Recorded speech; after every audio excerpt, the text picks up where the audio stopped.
제가 오늘 저녁을 조금 먹었습니다. 많이 먹으면 밥임으로 말씀을 전할까? 조금 먹으면 이제 육신은 약하고 내 속에 있는 성령께서 강하게 말씀을 해주시리란 미신은 아니지만 말씀을 이렇게 묵상을 하고 이 말씀들을 이렇게 나누게 될 것을 생각되어졌을 때 밥 먹는 시간까지도 계속해서 되뇌이고 또 생각되어졌던 이 말씀입니다. 시편 23편 6절 말씀인데요. 우리 함께 오늘 본문은 한 절입니다. 한 절이기 때문에 이 본문 말씀을 통해서 주님이 우리에게 주신 말씀들을 함께 깊이 묵상되어지기를 원합니다. 같이 한번 읽겠습니다. 시편 23편 6절입니다. 자, 23편 6절 시작. 내 평생의 선하심과 인자하심이 반드시 나를 따르리니 내가 여호와의 집에 영원히 살리로다.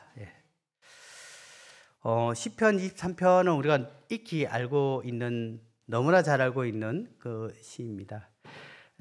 어떤 분은 시편 23편을 확신의 시다라고 이렇게 말합니다. 그것은 다윗이 하나님과의 긴밀한 관계에서 또 그 관계 속에서 갖게 된 그런 확신에서 나오는 그런 시기 때문이다, 이렇게 이야기하고 있습니다.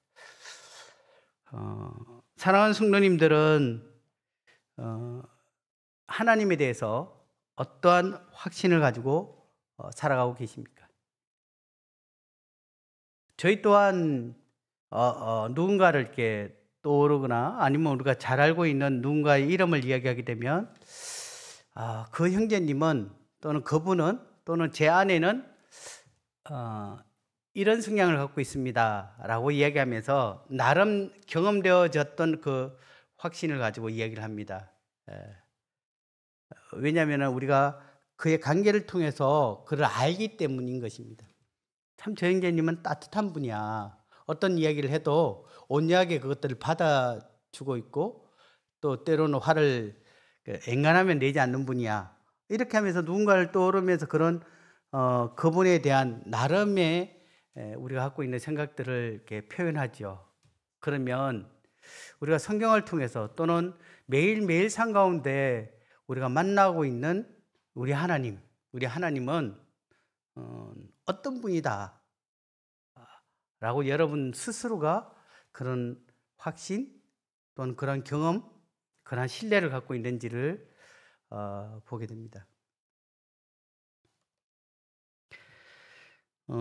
다윗은 시편 23편을 통해서 자신이 목자이기도 하고 또한 양이 된 입장에서 목자 대신 하나님에 대해서, 여호와 하나님에 대해서 이러한 표현을 통해서 내가 알고 있는, 내가 경험되어진 내 하나님, 나의 하나님은 이런 분이다 라고 시편 23편을 통해서 이 자신의 알고 있는 하나님을 확신하고 고백하고 또 그렇게 표현하고 있습니다. 저희는 이제 간접적이지만 이 다윗이 확신하고 있는 그 하나님에 대한 것을 통해서 우리 스스로도 참 그러한 하나님, 또한 나에게도 그렇게 되길 바라고 있고 또 그렇게 이루어질 그 하나님을 우리가 이 시간을 통해서 곰곰하게 한번 생각해 봤으면 좋겠습니다. 저 또한 이 말씀을 묵상하면서 내가 지금 함께하고 있는 그 하나님에 대해서 나는 얼마나 확신 있게 그분을 섬기고 알고 있고 따르고 있는가를 생각해 보게 되었습니다. 6절 앞부분에 보게 되면 내 평생의 선하심과 인자하심이 반드시 나를 따르리니 이렇게 되어 있습니다. 다윗은 하나님은 선하시고 신실하신 인자하심을 가지고 계신 분이고 그것을 그의 평생 동안 어디든지 어디로 가든지 어디에 머물러 있든지 이 자신과 함께 하였다라고 말하고 있고, 또 그러할 것에 대해서 신뢰하고 있다고 확신 있게 말하고 있습니다. 이 내 평생이라는 말을 이제 직접 이게 직역을 하게 되면 나의 생명의 모든 날들이라고 이렇게 표현할 수 있습니다. 다윗은 자신이 숨쉬는 모든 날들 가운데서 하나님은 그 선하심과 그 인자하심이 멈춰지는 단 한순간도 없을 것이다, 또 없다라고 고백하고 있습니다. 그렇습니다. 우리의 목자이신 하나님께서는 다윗과 같이 주님 안에 있는 이 저희들에 대해서도 저희가 어떠한 상황에 처해 있던 그분은 다윗에게 행하셨던 그 선하심과 인자하심을 반드시 우리에게 베풀어 주실 것을 말씀하고 있습니다. 이것은 우리의 조건과 우리의 믿음의 상태와 상관없이 우리를 사랑하시고 늘 긍휼을 베풀어 주시고 이 하나님 은혜 안에 저희들을 거하게 하시는 이 모습들을 보게 됩니다. 그래서 이 다윗은 자신이 경험했던, 확신하고 있는, 체험하고 있는 그 하나님에 대해서 이 시편 23편을 통해서 분명하게 확신하고 고백하고 또 그렇게 말하고 있습니다. 6절을 보게 되면 반드시 나를 따르리니 할 때 이 따른다라는 이 말은 우리가 생각한 것보다 더 강력하고 이 적극적인 이 단어입니다. 이것은 그냥 단순하게 함께 한다라는 의미보다는 성경에 이 따른다라는 이 단어들이 굉장히 많이 사용되는 용례가 있는데요. 실제 도망가는 적군을 잡아 죽이려고 끝까지 쫓아간다라는 이 말을 사용할 때도 따른다라는 말을 사용합니다. 요즘 표현으로 하면 거의 유도탄이죠, 유도탄. 이 비행기에서 이 적 비행기를 발견되어졌을 때 이 유도탄을 이렇게 쏘면 이 적 비행기가 이렇게 가든 저렇게 가든 뭐 계속 피해가도 이 유도탄은 끝까지 추격해서 이렇게 상대 비행기를 이렇게 격파하듯 내 평생에 하나님의 선하심과 인자하심이 반드시 나를 추격해 올 것이다, 이렇게 표현하고 있습니다. 내가 벗어나려고 해도 계속 나를 끈질기게 따라오셔서 그 선하심과 그 인자하심을 우리 가운데 보여주신다라는 그러한 말입니다. 그래서 다윗은 그러한 주님을 그의 생애 가운데 단 한순간도 그분의 인자하심과 선하심이 벗어난 적이 없기에 그는 하나님은 그 인자하심과 그 선하심이 반드시 나에게 그것을 베푸신 분이다라고 확신 있게 이야기를 하고 있습니다. 요한복음 13장 1절에 보게 되면 주님께서도 그렇게 얘기하죠. 세상에 있는 자기 사람들을 사랑하시되 끝까지 사랑하시니라. 끝까지 사랑하시니라. 주님은 자기 사람들을 끝까지 사랑하셨습니다. 주 안에 있는 저희들 또한 지금도 동일한 사랑으로 우리에 대한 그분의 선하심과 그 뜻을 가지고 무한하신 그 사랑과 긍휼을 가지고 끝까지 우리를 사랑하고 계심을 보게 됩니다. 잠시 다윗의 생애를 잠시 한번 생각을 해보게 되면 다윗의 삶을 우리가 보았을 때 이 하나님의 인도하심과 공급하심, 그리고 원수로부터 그는 보호를 받았고 수많은 전쟁에서 승리하였습니다. 그리고 그는 늘 하나님의 신실한 사랑을 직접 체험하였습니다. 그래서 그가 하나님은 정말 선하시고 인자하시다라고 고백합니다. 이와 같이 우리는 내가 원하는 일이 잘 되어 갈 때는 하나님은 선하신 분이다라고 고백하기가 쉽습니다. 그러나 실제 다윗의 삶을 자세히 살펴보게 되면 그는 부유한 가정에서 태어나지 않았고요. 어려서부터 몇 마리 되지 않는 그러한 양을 치기 위해서 밤새도록 양들을 돌봐야 되는 어린 목동이었습니다. 또한 그는 그 나라의 왕인 사울 왕으로부터 그 목숨을 부지하기 위해서 강야 가운데 숨어 지내며 그리고 새벽 이슬을 맞으면서 그렇게 험난한 죽음의 공포 가운데 그러한 시간들을 살기도 했습니다. 심지어 사무엘상 21장에 보게 되면 이 가드왕 아기스를 만났을 때 얼마나 두려워했는지 그 앞에서 미친 채 하면서 이 옆에 있는 문짝을 긁으면서 침을 질질 흘리면서 이 아기스 왕이 너가 저런 미친놈하고 무슨 이야기를 하겠어? 라고 하면서 스스로 자기 목숨을 건지려고 했던 그러한 위기도 경험되어졌습니다. 시편 23편에도 그러한 표현들이 그가 어떠한 상 가운데 살아왔는지를 알 수 있는 것을 볼 수가 있는데요. 4절에 보게 되면 그는 사망의 음침한 골짜기를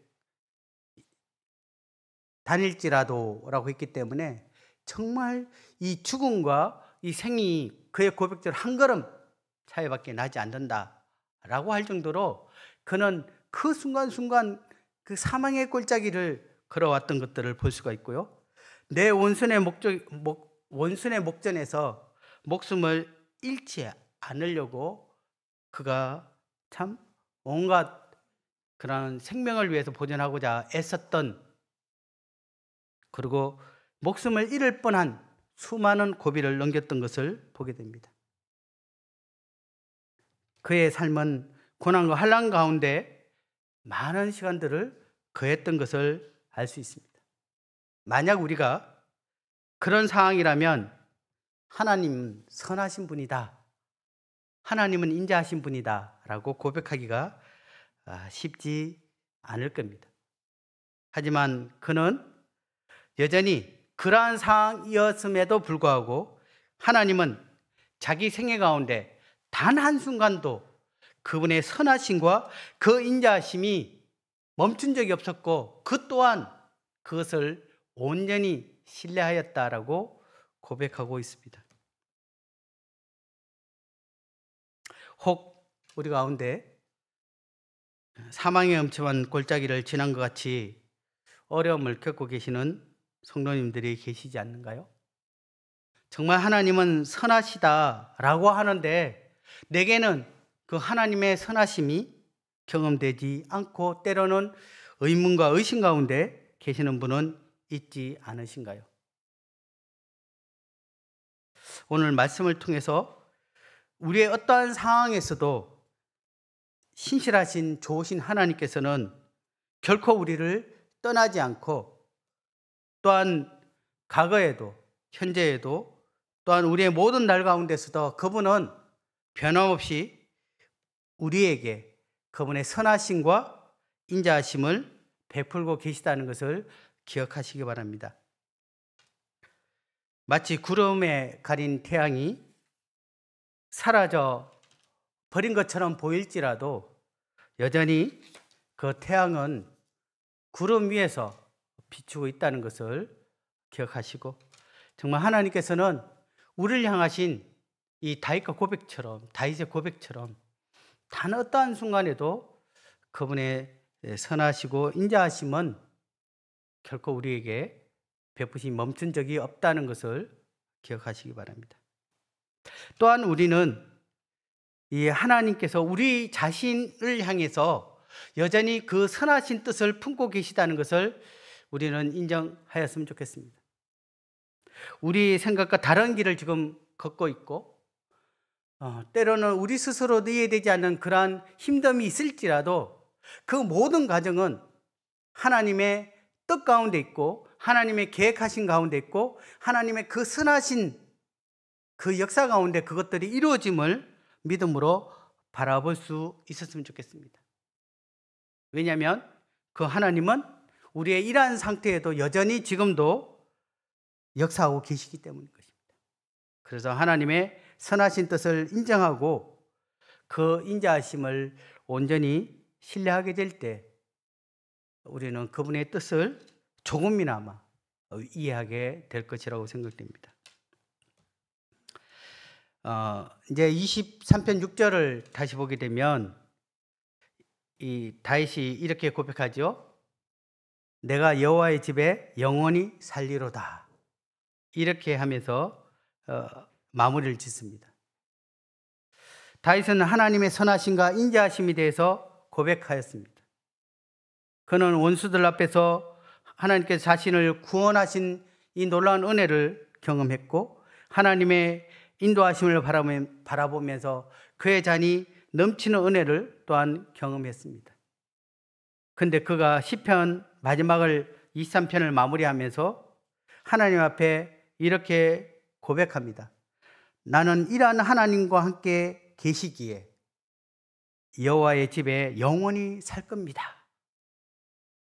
라고 고백합니다.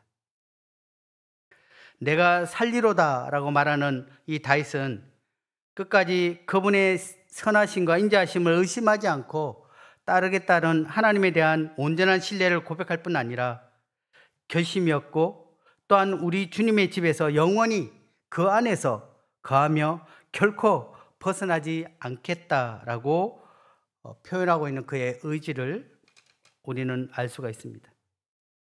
물론 이 본문의 말씀은 여호와의 집은 1차적으로 당시에 예루살렘으로 옮겨진 하나님의 언약궤를 둔 성막을 가리킬 것입니다. 저는 생각했습니다. 하나님의 그 선하심과 인자하심이 나의 평생에 이것이 넘치기에 제 삶을 주님 앞에 드리겠습니다. 또는 제가 무엇을 하겠습니다. 이렇게 다양한 하나님 앞에 서원이나 결심이나 어떤 것을 할 수 있는데 그는 마지막에 내가 여호와의 집에 영원히 살겠습니다 라고 하면서 그의 믿음을 그렇게 고백하고 있는 모습들을 보면서 왜 그렇게 했을까? 다른 많은 것들에 대한 서원이 있었을 건데 왜 여호와의 집에 영원히 거하겠다라고 그는 그렇게 주님 앞에 의지와 더불어 믿음을 고백했을까를 생각했습니다. 근데 이것은 하나님께서 가장 기뻐하는 것이 무엇인지 다윗이 알았습니다. 그래서 하나님께서 이 다윗을 통해서 가장 듣고 싶어하는 고백 중에 하나가 바로 여호와의 집에 영원히 거할 것입니다라는 고백 중에 하나였을 것이다 라는 생각이 듭니다. 신약성경 디모데전서 3장 15절 말씀을 보겠습니다. 디모데전서 3장 15절입니다. 같이 읽어보겠습니다. 시작. 만일 내가 지체하면 너로 하여금 하나님의 집에서 어떻게 행하여야 할지를 알게 하려 함이니 이 집은 살아계신 진리의 기둥이가 터니라. 교회는 하나님의 집이며 교회는 살아계신 하나님의 교회요 진리의 기둥과 터다라고 말하고 있습니다. 우리는 결코 하나님의 집인 교회에 대해서 판단하는 것들을 참 두려워해야 됩니다. 교회는 살아계신 하나님께서 거주하는 곳입니다. 다윗은 하나님의 집 안에서 하나님과의 완전한 교제를 즐길 뿐 아니라 다른 어떤 것으로도 방해받기를 거부했습니다. 그는 삶 전 영역에서 하나님과 더 깊은 관계 속에서 거하기를 바랬습니다.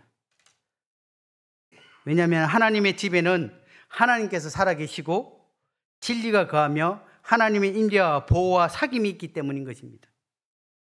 그리고 하나님께서 기뻐하시는 거룩한 공동체이며 또 그 일원으로서 하나님을 섬기는 이 삶을 하나님께서 기뻐하시는 것을 그는 알았습니다. 신앙이 성숙했다라고 이야기하면서 교회를 벗어나는 것은 모순입니다.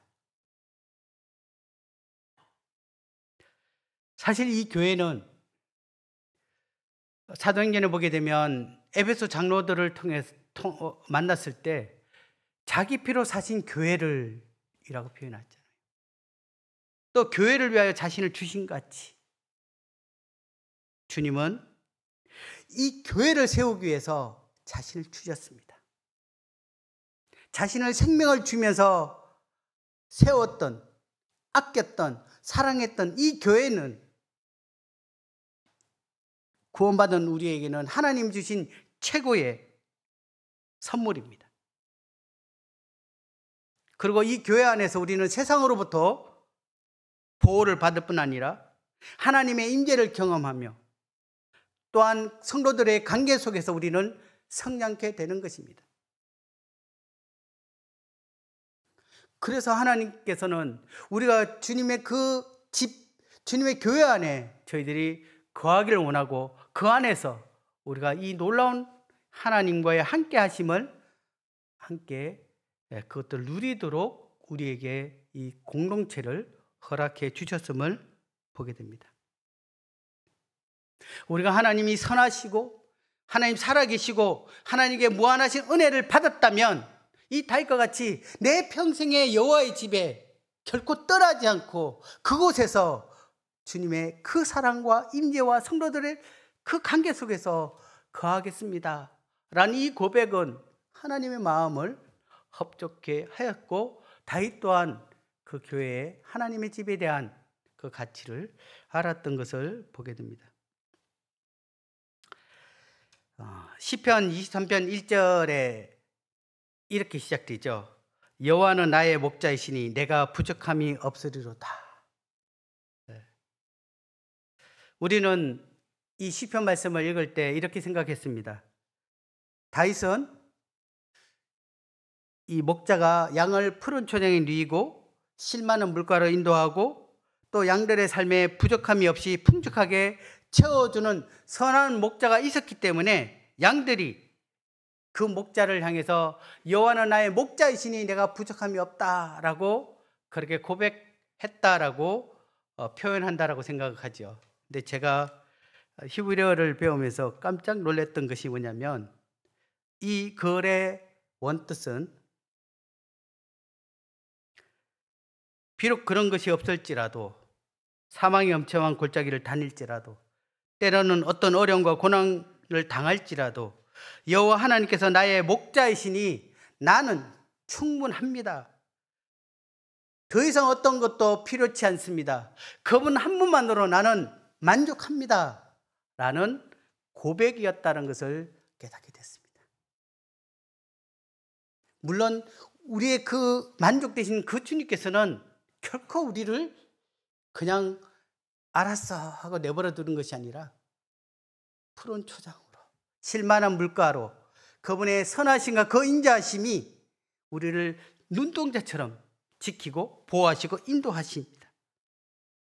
하지만 그렇지 않을지라도 그분이 나의 목자이시면 만족합니다. 이것이 그의 고백이었습니다. 사랑하는 성도님들, 하나님은 여러분에게 어떤 분이십니까? 다윗이 주제를 제가 이제 거꾸로 시편 거꾸로 이제 읽었던 오늘의 주제 말씀은 피해갈 수 없는 주님의 선함과 인자하심입니다. 내 평생의 선하심과 인자하심이 반드시 나를 따르리니 내가 여호와의 집에 영원히 살리로다.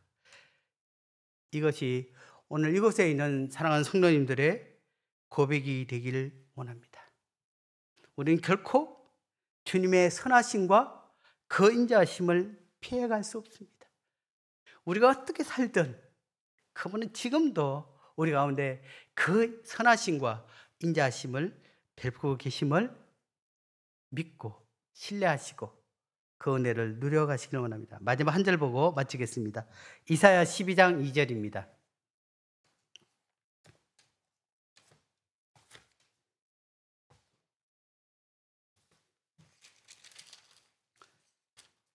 예, 12장 2절 같이 읽어보겠습니다. 시작. 보라, 하나님은 나의 구원이시라. 내가 신뢰하고 두려움이 없습니다. 주 여호와는 나의 힘이시며 나의 노래시며 나의 구원이십니다. 나의 구원자, 우리가 어떤 것도 두려워하지 않는 것은 우리가 가장 신뢰하는 주님이 계시기 때문입니다. 나의 힘이시고 나의 노래이시고 나의 구원자신 우리 주님께서 피해갈 수 없는 그 선하심과 인자하심을 반드시 우리에게 베풀 것이며 베풀고 계심을 기억하시고 이러한 주님 앞에 그분의 선하심과 인자하심을 감사하며 찬양하는 그러한 삶이 되시길 원합니다. 또한 주님의 집인 교회를 소중히 여기시고 교회 안에서 하나님과의 그 깊은 관계 속에서 그 하나님의 은혜를 누릴 뿐 아니라 성도와의 관계를 통해서 그 하나님의 풍성함을 함께 배우고 함께 성장해 나가는 그런 성도님들이 되시길 바랍니다. 다윗의 고백처럼 여호와의 집에 우리가 영원히 거할 수 있는 이 놀라운 은혜를 주신 그 하나님을 찬양하게 됩니다. 오늘 여러 기도 제목에 부탁을 했는데요. 토요일 세미나와 또 주일 성도 집회를 위해서도 기도해 주시고 또 교회를 위해서 교회 안에 그리스도 안에서 정말 하나님께서 우리 가운데 사랑으로 그분의 은혜로 그분의 넘치는 긍휼로 교회 가운데 우리가 모두가 참 주님 앞에 그러한 위로와 또 하나님의 성김을 함께 나누는 그러한 공동체가 될 수 있도록 교회를 위해서도 함께 더불어 기도해 주시고 또 우리 스스로가 교회에 대해서 어떠한 소중함을 갖고 있는지 다시 한번 되뇌기는 그러한 시간이 됐으면 좋겠습니다. 기도하는 시간 이어서 갖도록 하겠습니다.